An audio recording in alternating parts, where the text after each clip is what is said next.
ভালো করে বুঝবেন প্রিয় ভাই, খুব গুরুত্বপূর্ণ এবং গভীর বিষয়। ইহুদি খ্রিস্টানদের গভীর ষড়যন্ত্র এটা। এক চোখ, এটা হচ্ছে সাইন অফ দাজ্জাল। কার সাইন এটা বলেন? দাজ্জালের নিদর্শন এটা। দাজ্জাল আসার পূর্বে এই এক চোখ, এটা গোটা বিশ্বব্যাপী ছড়িয়ে পড়বে। এটা সহিহ হাদিসে আছে। দাজ্জালের চোখ হবে কয়টা? জোরে কোন কয়টা?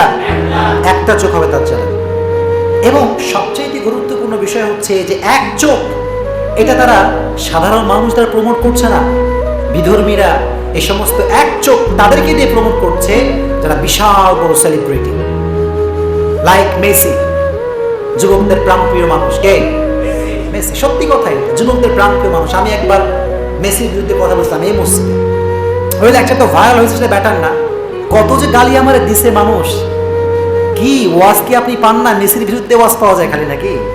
আচ্ছা কারণ আমি যে শুরু থেকে ওয়াজগুলো করলাম, এই লাস্টের 5 মিনিট আমি এই বিষয়ে কথা বলছি। শুরুতে কার জীবনে কথা বললাম? কম সোহাগ ইসলামের আপনি কথা বললাম না শুরুতে। আচ্ছা, এই যে এখানে হাতে থাকে ওদের এক চোখ, কি থাকে বলেন? এটা হচ্ছে সাইন অফ দাজ্জাল। দাজ্জাল আসার পূর্বে এই এক চোখটা গোটা বিশ্বব্যাপী ছড়িয়ে পড়বে।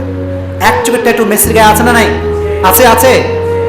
আচ্ছা, আবার নেইমার, এটাও যুবকদের প্রাণপ্রিয় মানুষ, হৃদয়ের স্পন্দন নেইমার।